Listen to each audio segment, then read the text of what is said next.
Nazywam się Rówen Szapira. Urodziłem się w Szczecinie w 1946 roku. Kim byli Pana rodzice? Moi rodzice pochodzą z Polski, ale z Polski, która teraz należy do Ukrainy, z okolic Tarnopolu.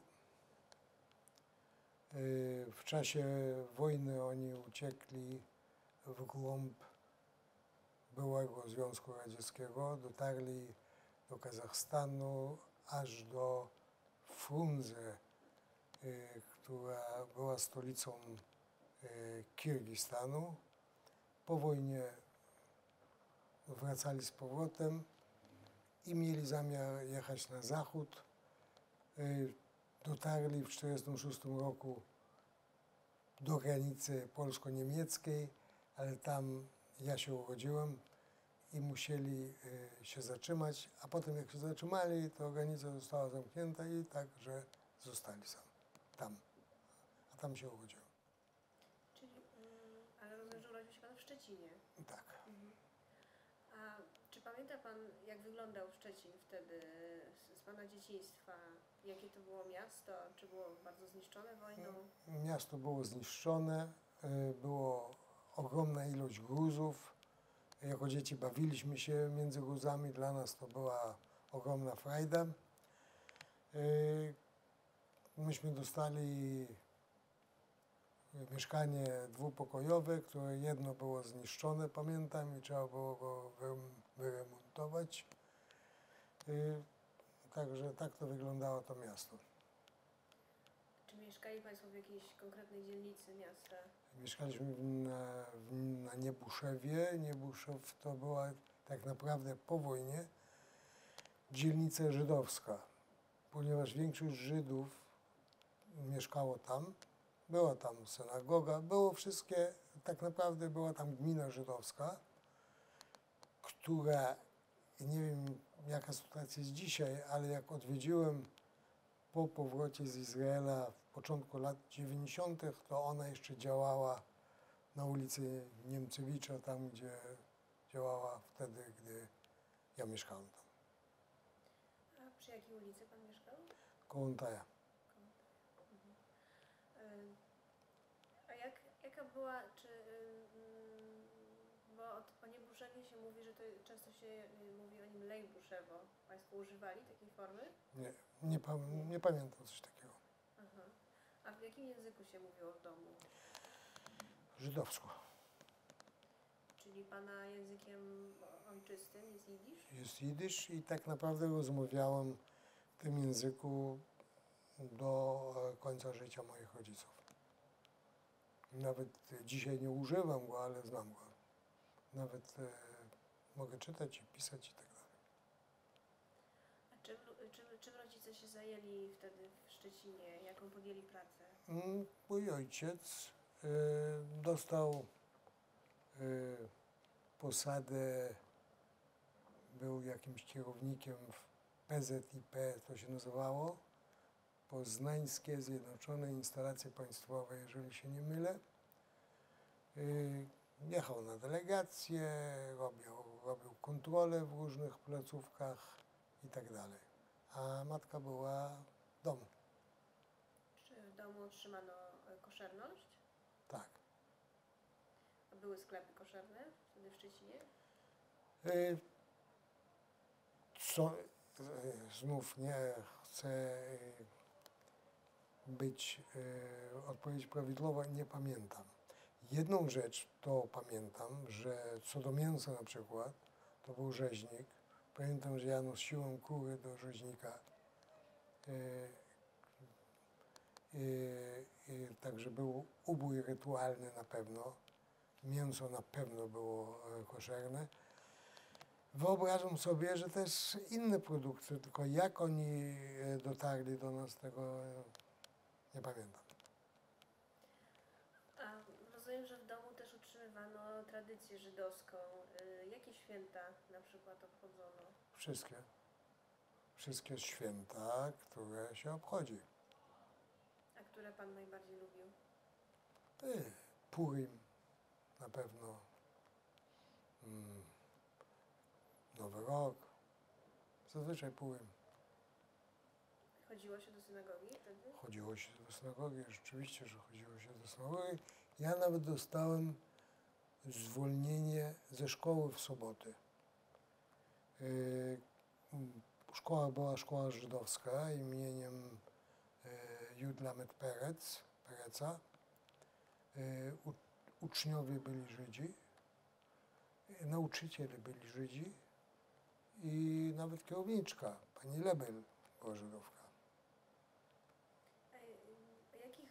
Jakie były przedmioty w szkole żydowskiej?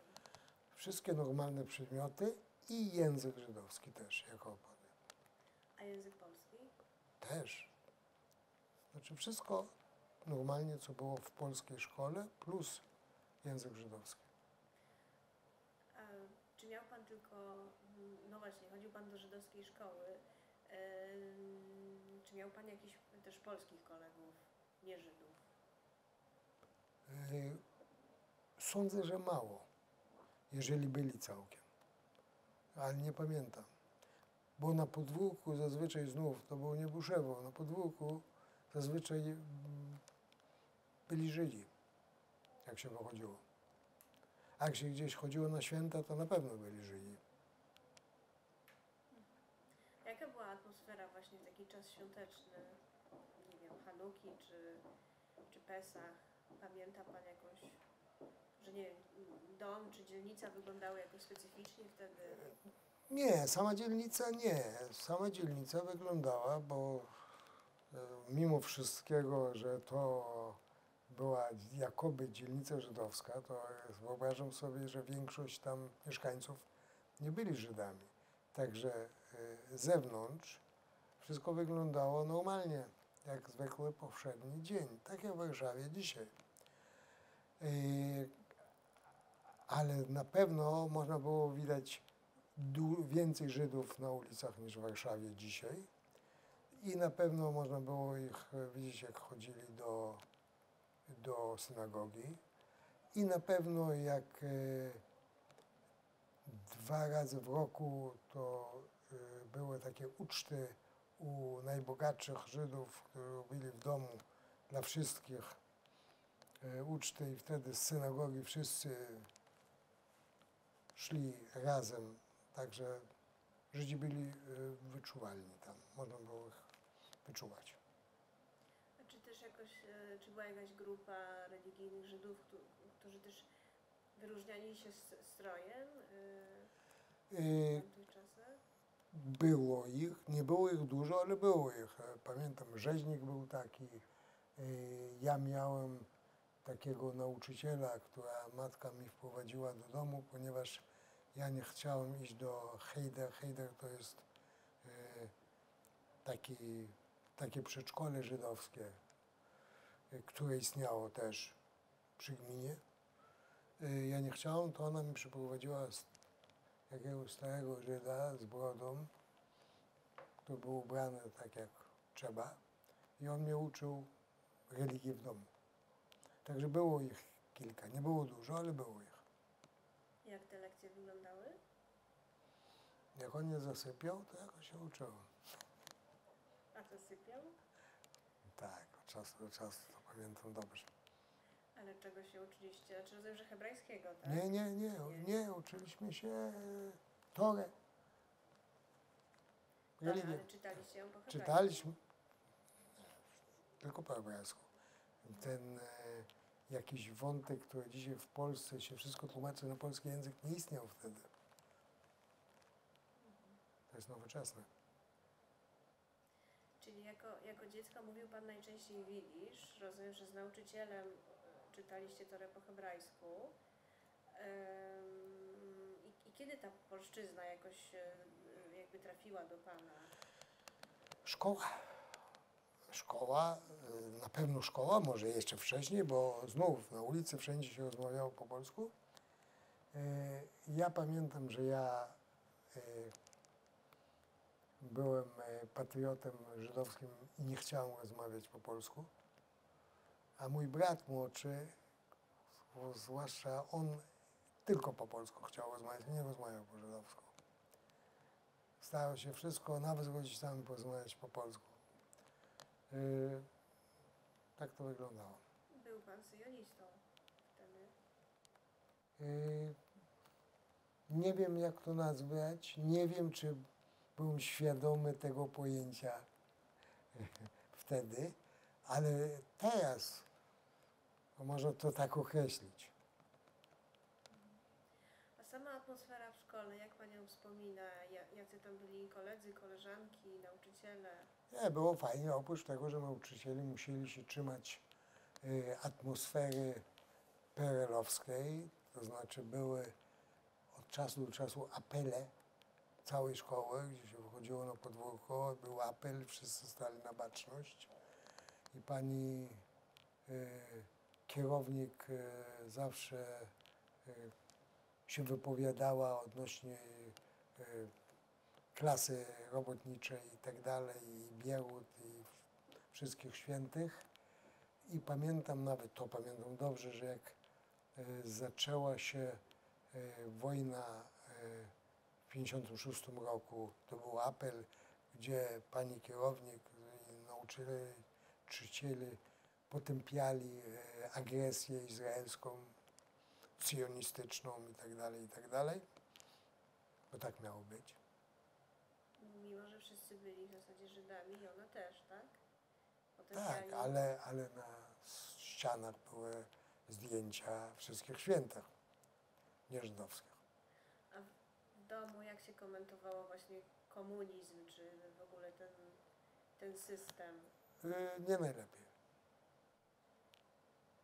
Czyli, a rodzice sami, czy oni też byli sionistami i w pewnym momencie chcieli wyemigrować? Czy to było coś, co zawsze chcieli zrobić?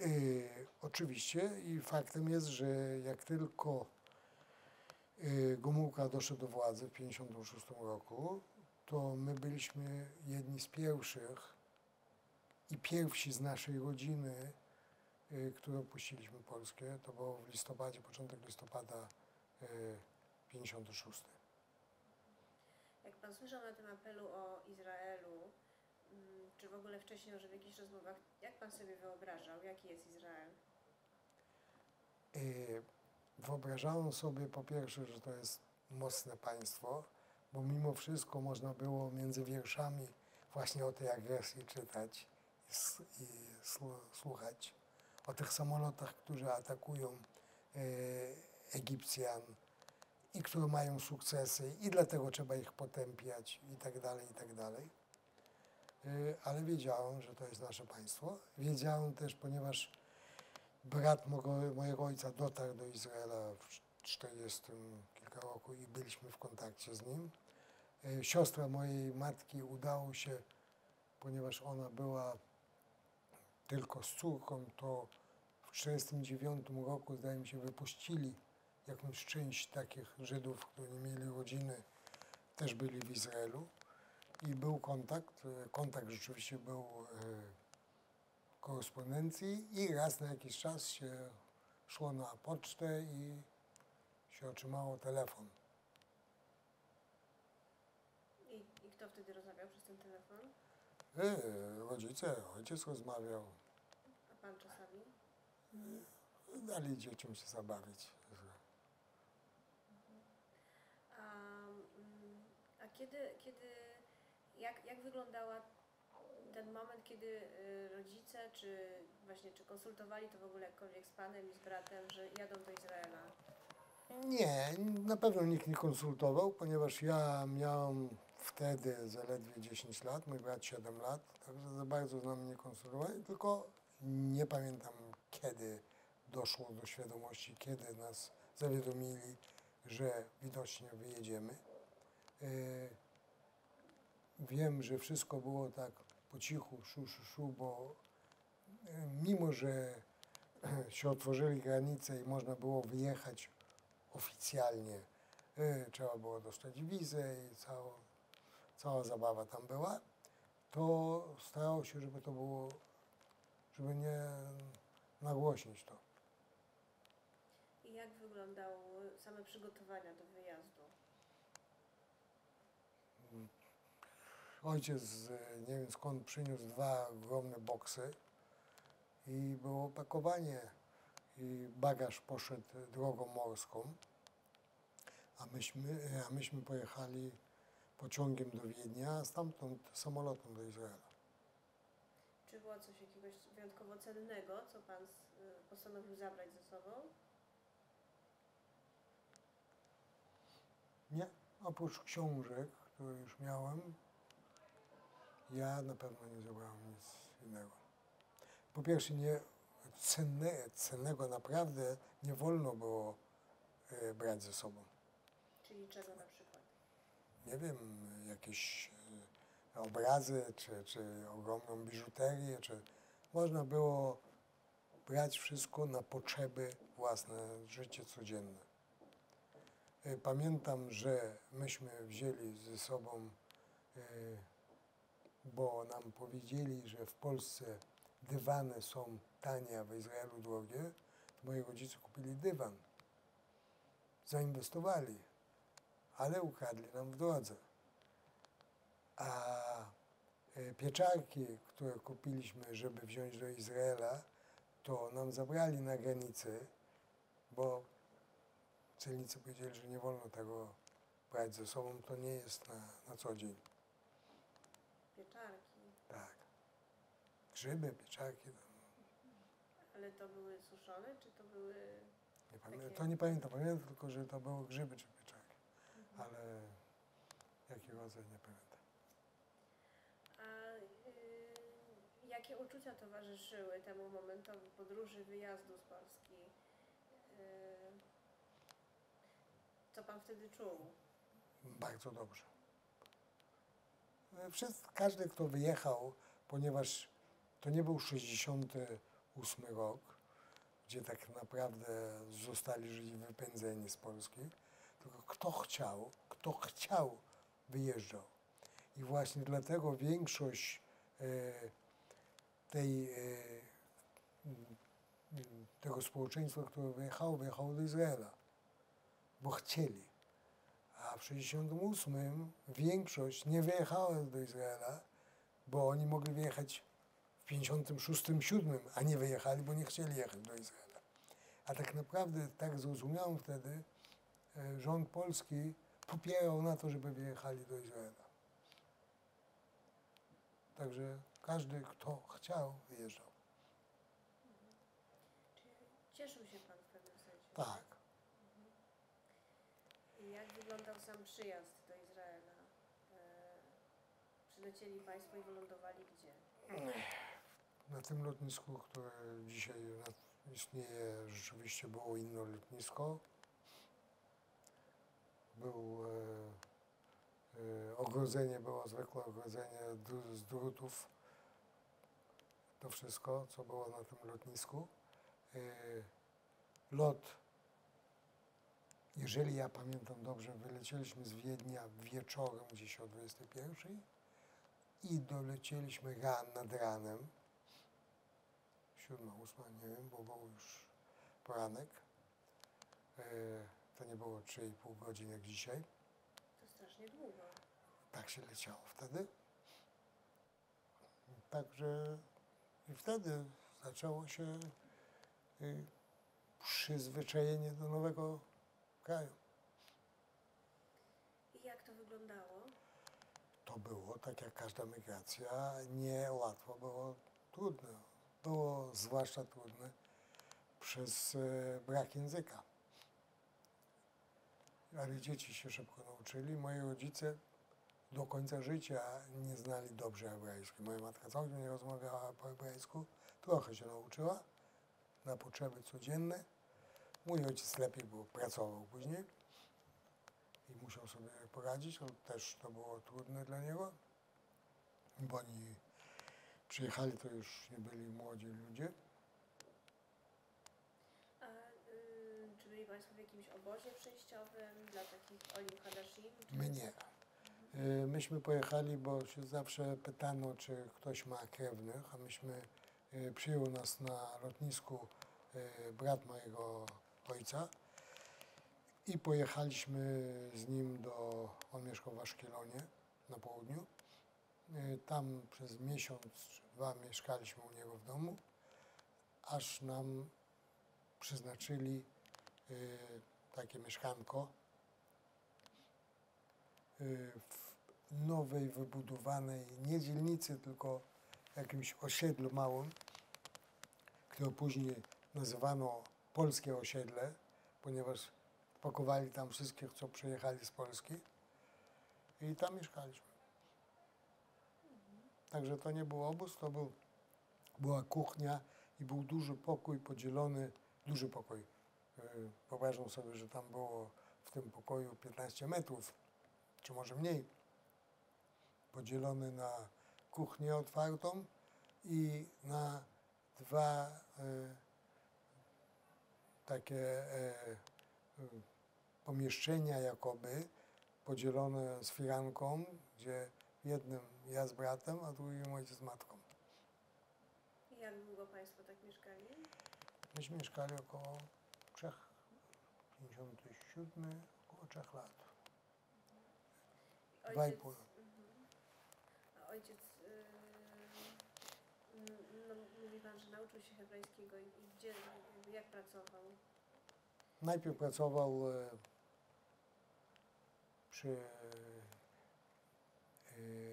budowaniu dróg, ale bardzo krótko, można powiedzieć.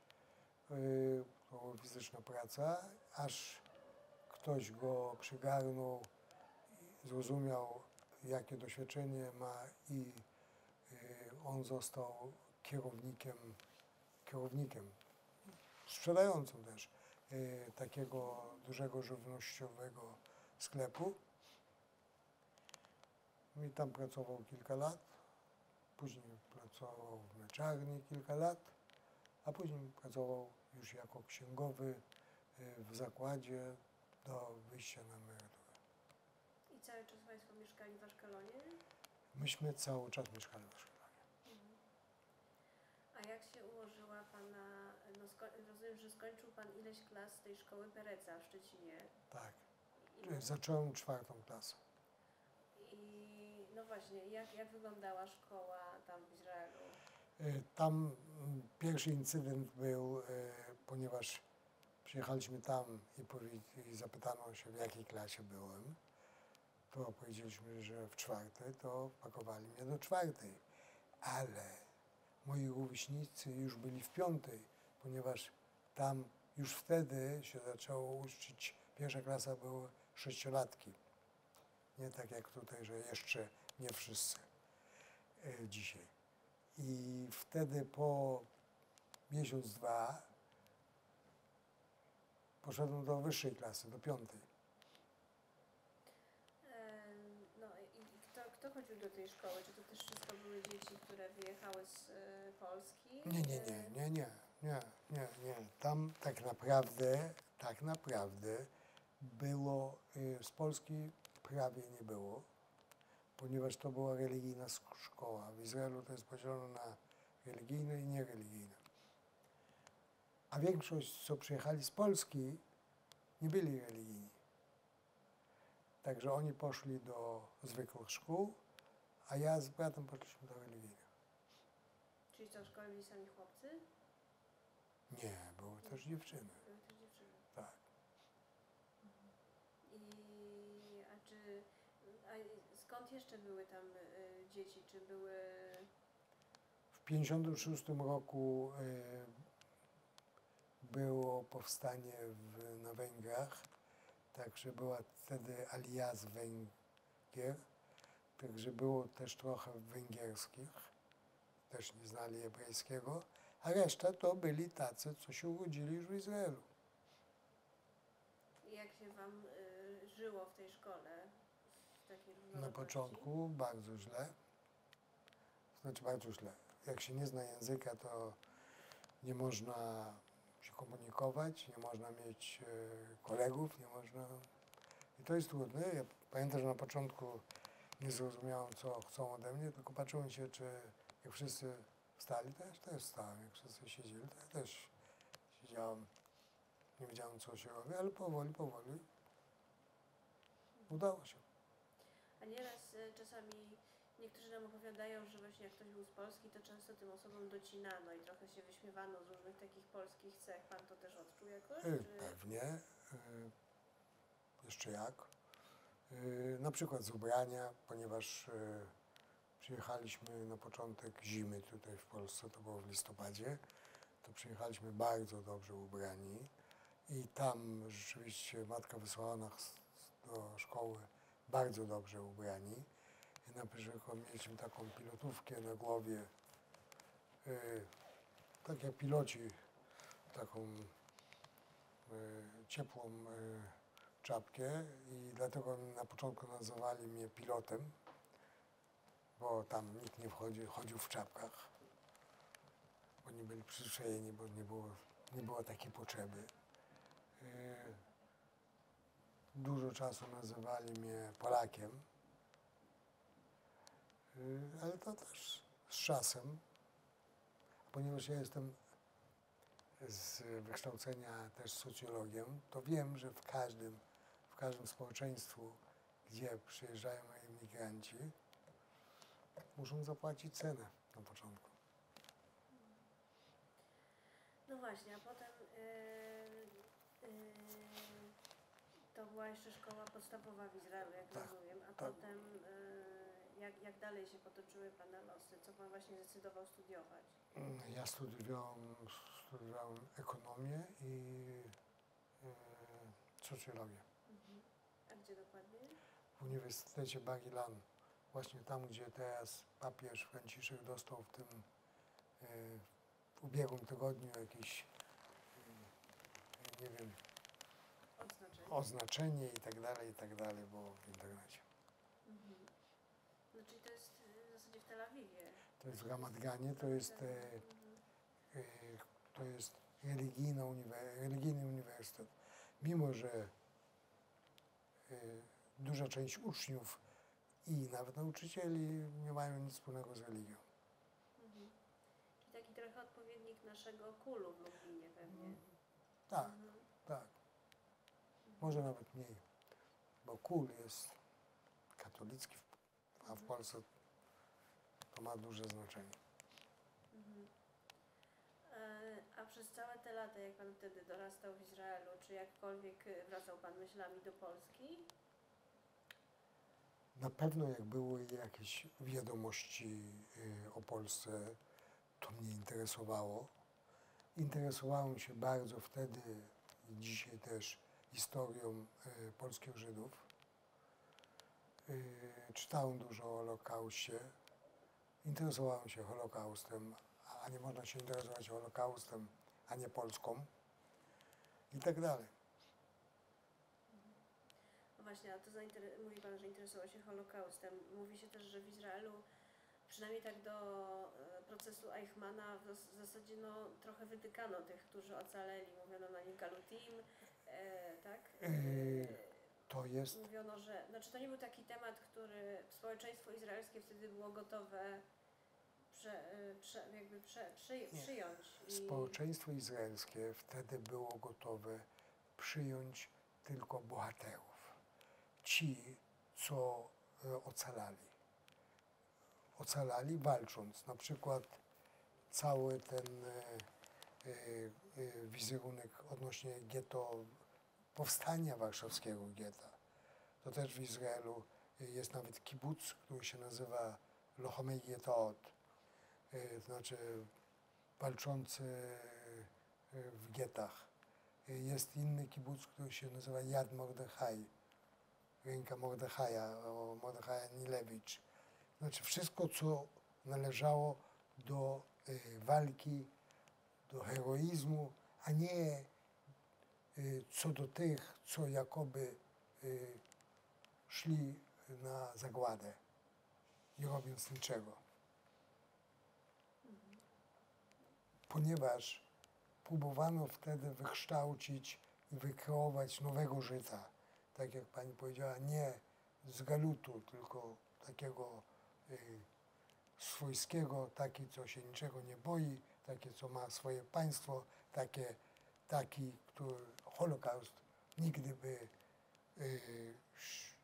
nie mógł przetrwać przy nim i tak dalej, i tak dalej. pan się utożsamiał z takim właśnie nowym typem Żyda? Nie. Ja zawsze twierdziłem, że najpierw jestem Żydem, a później Izraelczykiem. Teraz też twierdzę to samo. No dobrze. Mówi pan, że śledził pan wiadomości z Polski. No właśnie, nadchodzi ten moment, marzec 68 roku. Czy pan pamięta jakąś tą datę w jakiś sposób znaczący? I ten Nie. okres w ogóle? Nie pamiętam, kiedy się dowiedziałem o tym. Tego nie pamiętam. Także będę kłamał, jeżeli powiem, że up to date wiedziałem, co się dzieje. Sądzę, że też większość Izraelczyków nie wiedziało dokładnie, co się dzieje. Wiedziano jedną rzecz, że po 1967 roku to wszystkie państwa warszawskiego Układu Warszawskiego odcięli się, dyplomatyczne stosunki odcięli z Izraelem i Warszawa też. I było wiadomo, że nie mamy stosunków z Polską. Co dalej? Nie pamiętam. Powoli dowiedziałem się, ale jak? Ponieważ też, tak jak powiedziałem na początku, gdyby była jakaś masa, która by przyjechała wtedy do Izraela, to może byśmy się dowiedzieli więcej. A ponieważ większość Żydów w 1968 roku pojechali do Szwecji, trochę do Paryża, gdzie tylko, do Stanów, bardzo mało przyjechało do Izraela. Ja chciałam jeszcze zapytać o wojsko. Gdzie pan, czy był pan w wojsku? Tak. I gdzie pan służył? Gdzie pan odbył tą służbę? Nie wiem, czy to pani coś powie. Golani. Golani to jest jak tutaj komandosy, można powiedzieć, coś takiego. To przez dużo lat było, jak to pani, ten cały, to był, byli na froncie. To ile pan służył? Ja służyłem, ja miałem szczęście, przede mnie się służyło 2,5 roku i wtedy jak ja poszedłem do wojska w 1964 roku, to postanowili wtedy zmniejszyć i ja poszedłem na 2 lata i 2 miesiące, a później zmienili to na 3 lata i tak zostało. A to ja miałem kilka, było przez 1,5 roku było tak, że kto wszedł do wojska, służył tylko 2 lata i 2 miesiące. Ale później służyłem dużo lat, prawie 30 lat w rezerwie. Brał pan udział w Tak. jakichś wojnach? Których? Po pierwsze w 6-dniowej wojnie, byłem w Jerozolimie, w Bejtlehem. Byłem jednym z pierwszych, który wszedłem do Bejtlehem. Później w Jom Kippur rzeczywiście. W Jom Kippur byłem w wojsku przez prawie 6 miesięcy. To było od października, właśnie od 6 października do marca. W marcu nas wypuścili.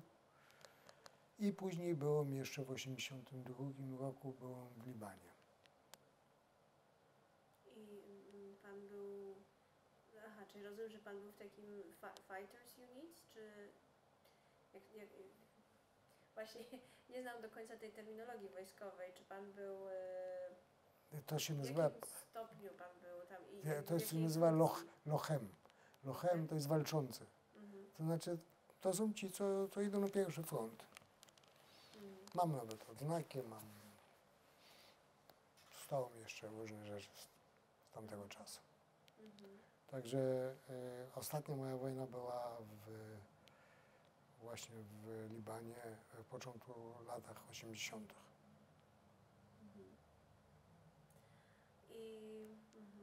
A rozumiem, że jednocześnie założył pan rodzinę i Tak. pracował też. Tak. I wtedy przynajmniej raz na rok, 30 dni to było obowiązkowo. I od czasu do czasu jeszcze jakieś ćwiczenia i tak dalej. A Także jak pan pamięta te wojny? Co się panu przytrafiło podczas tych walk? mi osobiście nic. A czy był pan w jakiejś takiej sytuacji, że musiał Tak, byłem w kogoś sytuacji, strzelać, oczywiście, zabić? ponieważ strzelanina była z daleka, to ja nie wiem. Dookoła mnie padali ludzie. Ginęli. Mi się udało.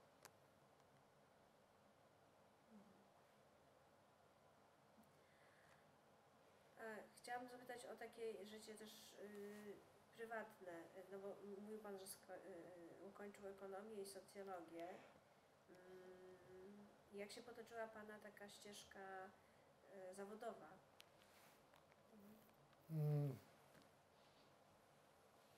Najpierw pracowałem przez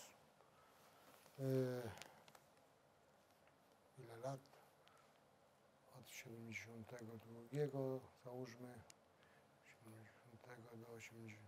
Przez kilkanaście lat pracowałem na różnych etatach, w różnych miejscach pracy. Około, można powiedzieć, nawet więcej, do 20 lat. A później zacząłem robić interesy, nawet wcześniej zacząłem robić interesy jednocześnie, a tak naprawdę już około 25 lat nie jestem na żadnym etacie. Czyli co, jest pan biznesmenem? Tak. A w jakiej dokładnie branży? Teraz byłem przez dużo lat znanym deweloperem w Warszawie i po tym kryzysie, który deweloperka wpadła w Polsce, nie tylko w Polsce, to od 1,5 roku już wyszedłem z deweloperki i zajmuję się handlem międzynarodowym. Czy odzyskał pan polski paszport? Tak. Więcej. Moje dzieci mają polski paszport. Mimo, że nie znają słowa polskiego. Znaczy odzyskałem. Ja nie musiałem nic odzyskać. Znaczy ja nie musiałem nawet złożyć żadne... złożyłem tylko wniosek o zwróceniu mi polskiego obywatelstwa. Wojewoda się pochylił na tym. Później z tym poszedłem, no, czy mam paszport i na tym się skończyło. Nie, nawet nie. Przepraszam, do dzisiaj nie mam paszportu polskiego. Mam tylko dowód osobisty. To co, nie odebrał pan paszportu, nie wyrobił? Nie wyrobiłem paszportu. Tak. Kiedy pan do Polski przyjechał po tym 50. Lipiec 91 rok. I co było powodem tego powrotu? Powodem, że zrozumiałem, że tutaj sytuacja się zmieniła, polityczna, że można przyjechać, że jest jakaś demokracja. Jak się dowiedziałem, nie wiem, widocznie z gazet, z mass media i wziąłem ze sobą 3 najstarszych dzieci z 4, które miałem wtedy i żonę i pojechałem do Polski, żeby im pokazać Polskę. I gdzie wtedy pojechaliście? Pojechaliśmy do Warszawy rzeczywiście, a z Warszawy robiliśmy różne wycieczki. Po pierwsze do Szczecina. Byliśmy w Szczecinie, pokazałem im tam, gdzie się uczyłem, pokazałem im tam, gdzie mieszkałem i tak dalej, i tak dalej. I też byliśmy w Krakowie rzeczywiście i byliśmy w różnych miejscach, gdzie były centra hesickie, ponieważ mój hobby to jest, nie wiem jak to powiedzieć po polsku, hasydyzm. Hasydyzm. Historia hasydyzmu. Historia, ja się na tym bardzo znam i to się cały czas interesuję i się rozwijam w tym. To jechaliśmy, byliśmy w Góra Kalwaria, w Worce, w Łańcucie, wszędzie, gdzie tylko można było jechać. I jak się rodzinie to podobało? Podobało się, tylko cała Polska wtedy za bardzo się nie podobała. Polska jeszcze była jaka była, pani na pewno ją nie pamięta. Pamiętam trochę jak przez mgłę różne dziwne Dlatego sceny. W rodzaju rozkładane łóżka i mięso wyłożone na zewnątrz. proszę pani, myśmy wzięli ze sobą, tak, bo tak nam powiedzieli, żeby wzięliśmy papier toaletowy, bo w Polsce nie używano jeszcze całkiem. Wzięliśmy papier toaletowy, po prostu jechaliśmy z ogromnym bagażem, wzięliśmy jedzenie i tak dalej, i tak dalej. No myślę, że w 91 to z jedzeniem już nie było takiego problemu. Tak, ale myśmy wzięli jedzenie Koszerne? koszerne Aha, no z nami. tak. Tak. Mhm. Także, ale papier toaletowy, pamiętam, wzięliśmy dużo papieru, bo to powiedzieli nam, że nie ma w Polsce, albo jest jakiś papier taki bardzo szorstki, że A wcześniej śledził Pan to, co się dzieje właśnie w Polsce, powstanie Solidarności, potem stan wojenny? tak, ja jak przyjechałem do Polski, to już na pewno wiedziałem o Walencie, o Solidarności, o tym wszystkim. Jak się dowiedziałem, w jakim trybie, skąd dokładnie, tego nie pamiętam. To była ta pierwsza wizyta z rodziną, Tak. a potem Właśnie. jak się ułożyła, bo zaczął Pan powracać częściej, jak rozumiem. Nie. Po tej pierwszej ja zrozumiałem, że ponieważ wtedy w Polsce bardzo mało ludzi rozmawiało po angielsku, a ja znałem angielski i sądziłem, że znam polski. Znaczy teraz wiem, na ile nie znałem polski, ale mogłem się dogadać, a umiałem czytać. Pisać wtedy było słabo. I zrozumiałem, że mogę zrobić tutaj interesy. I pamiętam, że to było w lipcu, jak byliśmy, a w październiku już byłem z powrotem sam. I zacząłem przyjeżdżać co jakiś czas, później co miesiąc, później co 2 tygodnie, później i tak dalej, i tak dalej, i tak dalej. I od jakich się zaczęło interesów? Różne w dziedzinie handlu. Handel, finansowanie, wymiany, wprowadzałem do Polski różne materiały medyczne. Na przykład pamiętam, że byłem w pierwszym roku w domu towarowym w Polsce na Marszałkowskiej i chciałem sobie kupić marynarkę. Kupiłem marynarkę i wtedy sprzedawczyni wzięła i włożyła w papier, jakiś papier, w gazetę czy coś i dała mi. To zrozumiałem, że nie ma tutaj reklamówek. To miesiąc tam później już był kontener z reklamówkami w Polsce. I skąd Pan to sprowadzał? Z Z Izraela? Izraela, to na przykład z Izraela i tak dalej, i tak dalej. A miał tutaj Pan jakichś polskich partnerów, pośredników? Ja zawsze do dzisiaj współpracuję z innymi. Zazwyczaj z Polakami, tak. A ja rozumiem, że w pewnym momencie też Pan tutaj jakby na dłużej osiadł, został. Osiadłem tak naprawdę do 5 lat temu. To byłem 10 dni tutaj, a później przez kilka dni w Izraelu. To był etap, na którym byłem najwięcej w Polsce. Przed tym, jak założyłem tutaj nową rodzinę. Jak założyłem nową rodzinę, to już teraz jest odwrotnie. Od czasu do czasu wyjeżdżam do Izraela. Rozumiem. Czy Pana żona jest Żydówką? Moja żona nie jest Żydówką, ona zaczęła konwersję, także na dzień dzisiejszy jest chrześcijanką. Chrześcijanką. A dzieci, jak Państwo wychowują dzieci?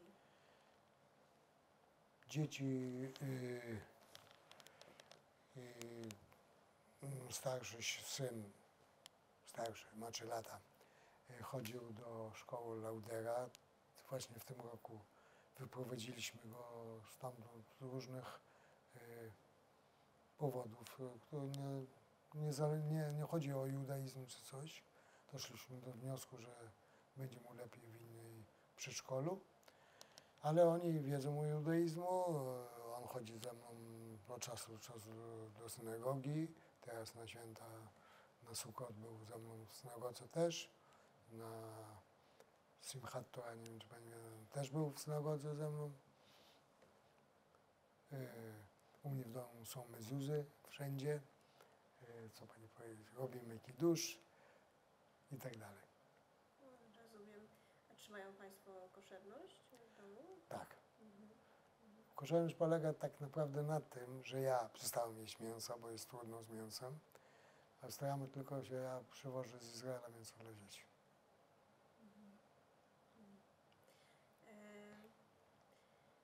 Myśli Pan, że zostanie Pan w Polsce? Mam ogromną nadzieję, że nie. Czyli wolałby Pan wrócić do Izraela? Oczywiście.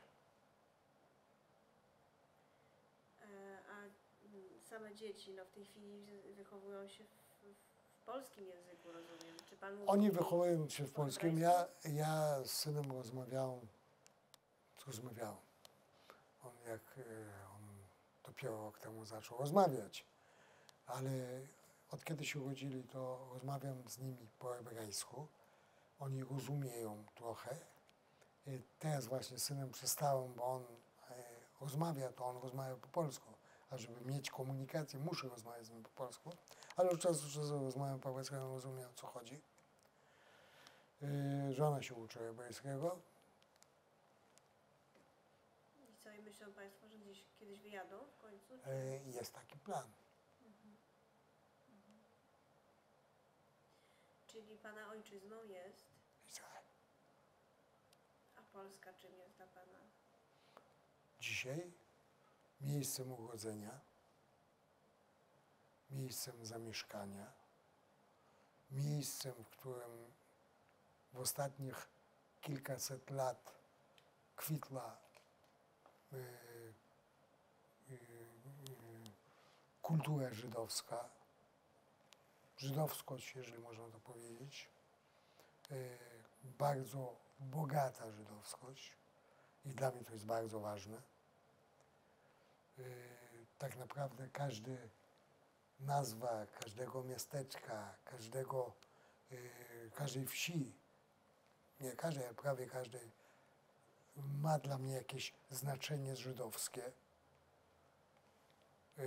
Ja jestem pewien, że są różne wsi, których ja znam nazwy lepiej niż przeciętny Polak, bo dzisiaj ta nazwa nic nie mówi dla przeciętnego Polaka, tak jak na przykład jak Kock, co dla mnie mówi bardzo dużo.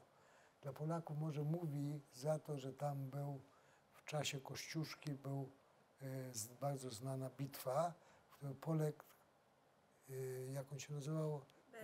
Berek Joselewicz, który też był Żydem przypadkowo. Ale czy Worka, niedaleko Warszawy, czy przy Suche, dla warszawiaka nie wszystkim coś to mówi, dla mnie tak, dużo. Rozumiem, że Pan fascynuje się hasydyzmem, ale sam nie postanowił być jeszcze hasydem. Nie, widocznie już nie będę. Już nie zdążę. A chodzi Pan częściej do Chabadu czy do Nożyków? Nie, tylko do Nożyków. Czyli jednak tylko do tradycyjnej, ortodoksyjnej synagogi? Tak. I chodzi Pan tam, jak często Pan chodzi do synagogi? Staram się co sobotę. Co sobotę. Tak. Lubi Pan to miejsce? Nie przepadam za nim. Powiem tak, to jest bardzo, bardzo ubogie miejsce. Jest bardzo mało ludzi.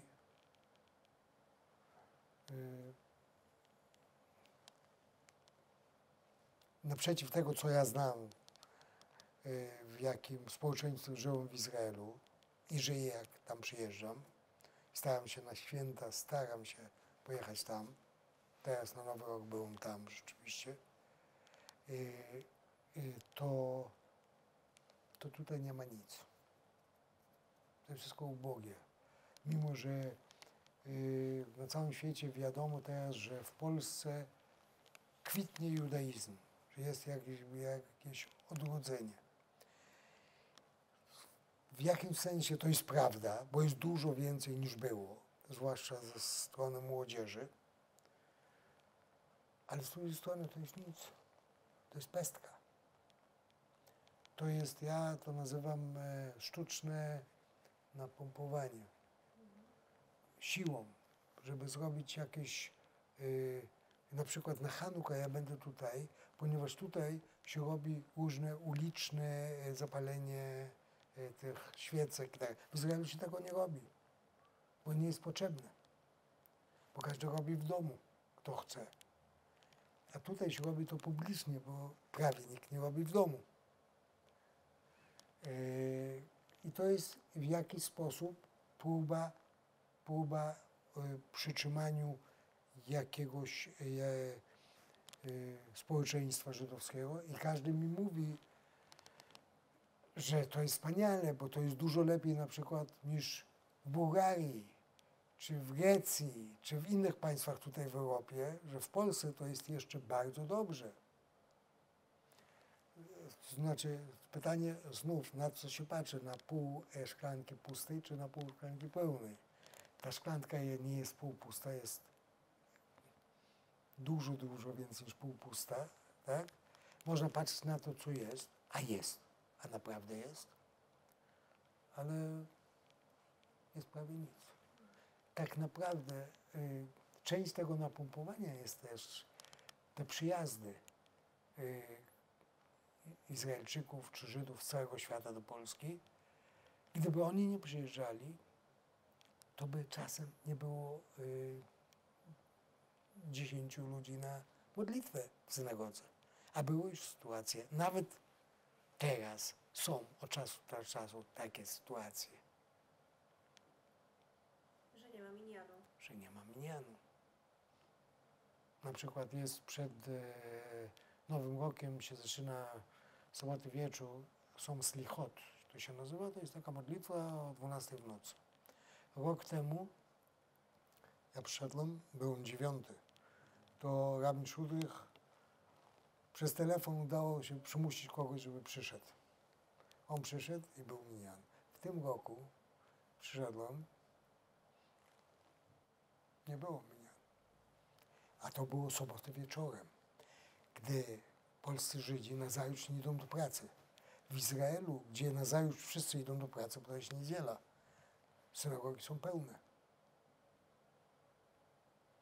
Także mówię, że w jaki sposób to jest więcej pozorycznie, więcej napompowanie, takie sztuczne, ale istnieje. Z drugiej strony to jest wspaniale, że istnieje, bo to jest dobrze dla mnie, dla takich jak ja, dla różnych Izraelczyków, którzy przyjeżdżają, mają gdzie pójść, na przykład. A jak pan patrzy, no bo mówiliśmy o synagodze i o tym, jak Żydzi starają się w Polsce być Żydami, co jest bardzo trudne. A jak pan patrzy właśnie na te wysiłki Polaków? No z jednej strony mówi się ciągle, że w Polsce jest duży antysemityzm, jest dużo takich topornych antysemitów w różnych rozmowach, to wychodzi. No a z drugiej strony no nie wiem, to muzeum też nie powstałoby bez woli politycznej wykazanej przez Polaków. Jak pan patrzy na to, widział pan, że Polska się zmienia ekonomicznie, a czy zaszła też według pana zmiana społeczna? Zmiana społeczna, proszę pani, według mojego zdania się zmienia, ale pytanie, czy można to wyliczyć, powiedzieć 20% w tył i 30% naprzód? Nie wiemy. Nikt nie wie. Są sondaże, a z tych sondaży Polacy wychodzą bardzo źle. I pani na pewno czytała o nich. Jest ogromny antysemityzm z jednej strony. Jest, ja to nazywam filosemityzm, też duży. Nie wiem na ile, ale spotykam się z nim, znam, wiem, że Kościół jest antysemicki, ale są księża, które są normalni ludzie, którzy są nawet więcej niż filosemici, mimo że są księża i tak dalej, i tak dalej. Znaczy jest wszystko. Władza nie jest antysemicka, przynajmniej ta władza, która jest w ostatnich latach, oprócz 2 nieszczęsne lata, które były 2005-2007 rok, w którym tam były antysemickie różne części tej władzy, a byli. Liga Polskich Rodzin na przykład i tak dalej. I całe szczęście Żydów w Polsce, że nie jest tak jak w Niemczech, w Francji, w Holandii, wszędzie indziej, że nie ma tutaj Arabów. Bo gdy byli Arabowie, to by było nieszczęście dla Polaków też,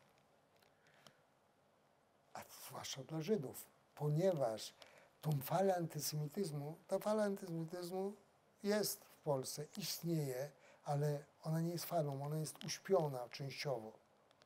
Jest uśpiona.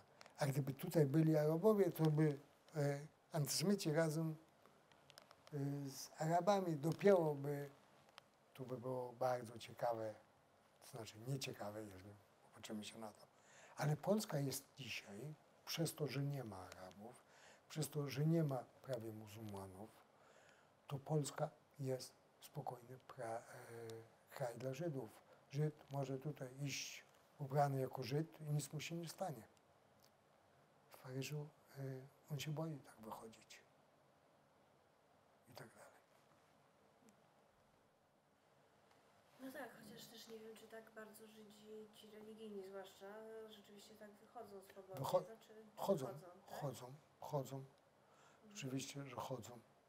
No to też nie jest tak jak na przykład w Wiedniu. W Wiedniu jest sporo takich Żydów, którzy przyjechali ze Związku Radzieckiego, oni są religijni. Nie, chociaż też wszędzie mają w zasadzie posterunki policji. Tutaj jest właśnie ostatnio, przychodzą 2 policjantów, się nudzą koło synagogi. Co sobotę widzę ich. Mhm. A pana spotkała kiedyś jakaś nieprzyjemność? Nie. Oprócz tego... Słyszał pan od kogoś jakieś niemiłe komentarze? Nie. Mhm. Pytanie, co my nazywamy, proszę pani, antysemickie wypowiedzenie. Mówienie mi przez ostatnie 25 lat, a zwłaszcza na samym początku, dzisiaj dużo mniej, z panem warto robić interesy, pan jest Żydem, wy macie właśnie smykałki, jak się mówi, do tego. Pieniądze to jest wasza specjalność i tak dalej. Bym nie określił tego, co mówi to jako antysemitą, tak? Albo na przykład to, że Żydzi rządzą światem. Że Żydzi rządzą bankami. A już nie mówię o tym, że władza w Polsce dzisiaj jest żydowska. Że każdy, kto jest przy władzy, to się go określa jako Żyd. I tak dalej, i tak dalej. Ale oprócz tego ja osobiście nie. Ja osobiście, mimo że znów, gdybym się nazywał, a dużo Żydów się nazywają Kamieniecki, Kowalski i tak dalej, a ja się tak nie nazywam, także kto wie, co to znaczy moje nazwisko, to wie, kim jestem. A wtedy w latach 50. w Szczecinie, no chodził pan do żydowskiej szkoły, więc czy jakkolwiek się kiedyś zdarzyło, żeby ktoś pana... Były anegdoty. Ja pamiętam, pamiętam do dzisiaj, raz wyszedłem ze szkoły i grupa innych dzieci, chłopców zaatakowali mnie, zabrali mi czapkę, bo chodziłem w czapce i tak dalej, próbowali trochę pobić, ale to nie było tak straszne ogólnie. Tak, znaczy nie mam aż tak złego doświadczenia, przynajmniej nie pamiętam. A pamięta pan jakieś pierwsze wspomnienie w ogóle? Czy ma pan jakieś wspomnienia pierwsze tutaj z Polski? Co jest pana pierwszym wspomnieniem? Całkowicie z mojego życia? Tak. Kołątaja.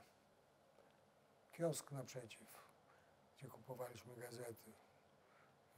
Brama, budynek kamienica, w której mieszkaliśmy. Mieszkanie A jakie pój- gazety? polskie. Nie było żadnych widzisz wtedy? Było Volksstimme, ale żaden Żyd nie czytał normalne Volksstimme. Volksstimme czytali ci z partii. Kto czytał? To było tak jak Prawda Moskiewska. No. Kto to czytał? No dobrze. Ja myślę, że może teraz przejdziemy do tych zdjęć. Tak się... Jakby mógł nam Pan powiedzieć, kto jest dokładnie na tym zdjęciu i wymienić imiona i rodziców też. To jest mój ojciec Dawid, moja matka Bela i to jestem ja. I w którym to może być roku? 49, Szczecin, wrzesień 49. Mhm. I to są Państwo w Szczecinie, gdzieś niedaleko swojego domu? Ja myślę, że to jest Słowackiego. To jest w mieście tam. Na Niebuszewie rzeczywiście, ale dokładne miejsce nie pamiętam. Mhm. Mamy? Jeszcze chwilę.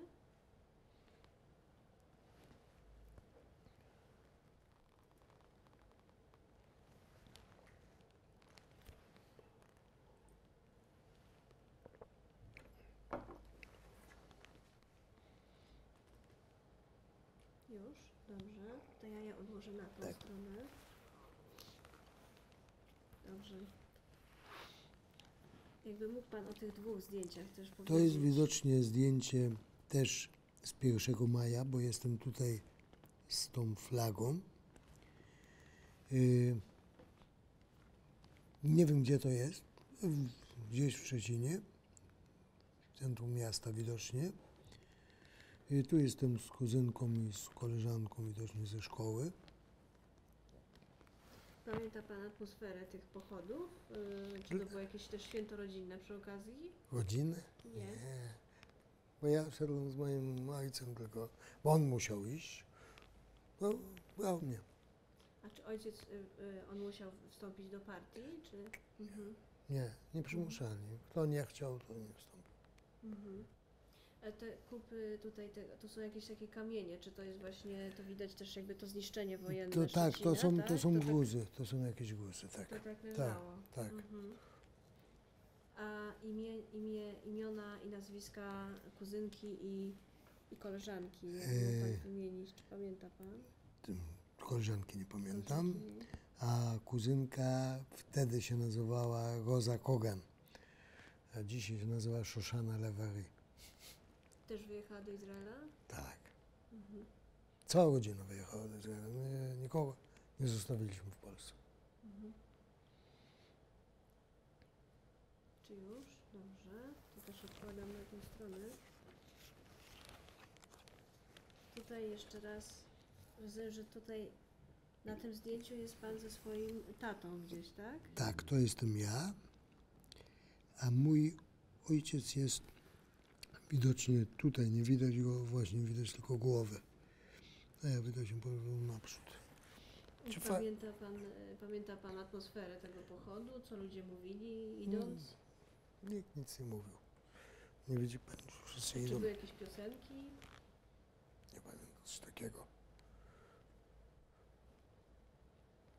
Czy ja rozumiem, że chodziło się, bo się musiało? Tak, bo wszyscy wychodzili. Wszyscy.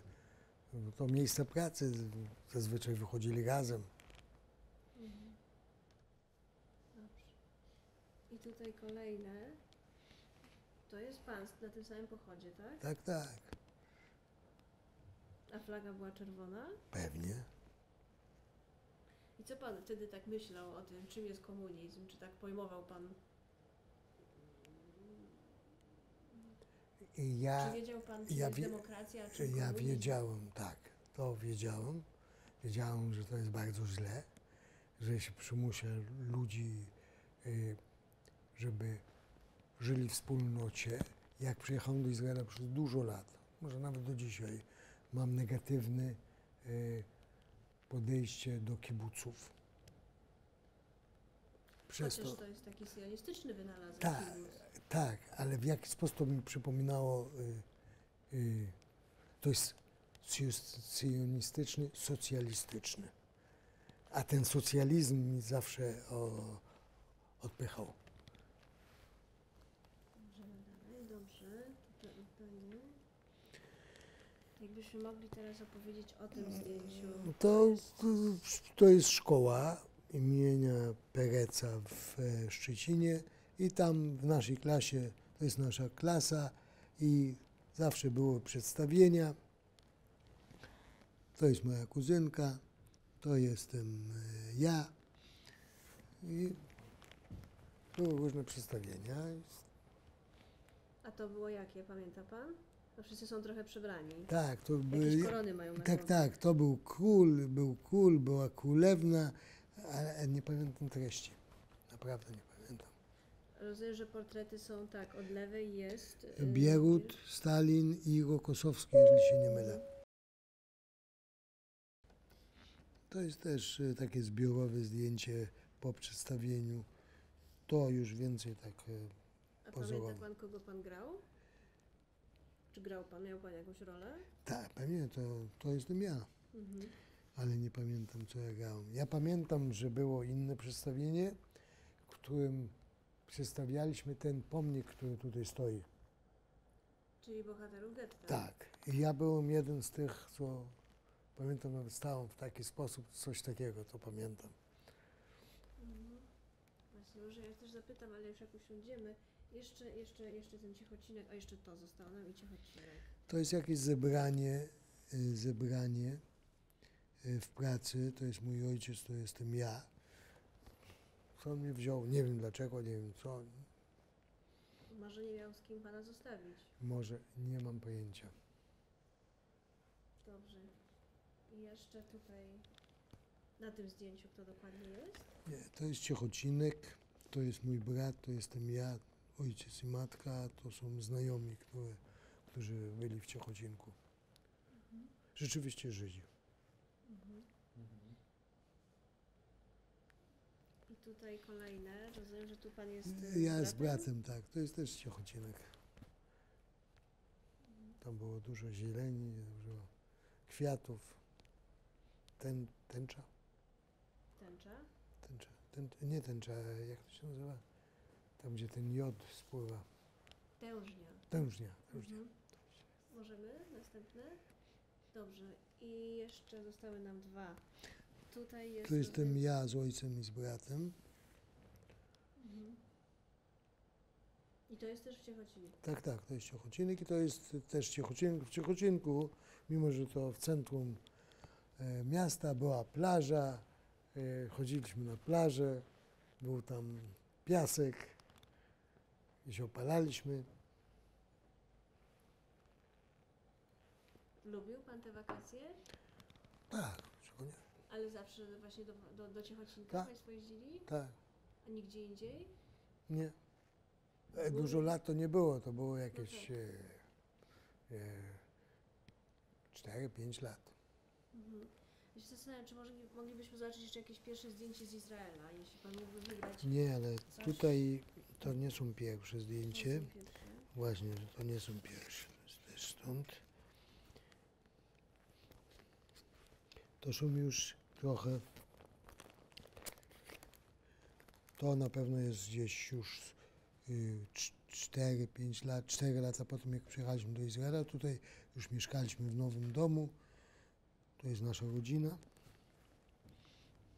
A to jest dalej w Aszkelonie? Tak, to jest to Aszkelonie. To jest w Aszkelonie. Co ja mogę pani pokazać? Ma pan może jakieś zdjęcia z wojska albo właśnie... Ja mam dużo zdjęć z wojska, z Izraela, ale z Izraela nie wpadło mi do głowy, żebym ja to... Ma pan jakieś zdjęcie takie współczesne wtedy, jak jest pan... Na przykład to, To- jak pan pali. To jest moje zdjęcie, to są wszystko A moje zdjęcia. możemy zobaczyć właśnie te z Jakie? fajką. Tą czy tą? No fajne jest i to. Może oba te.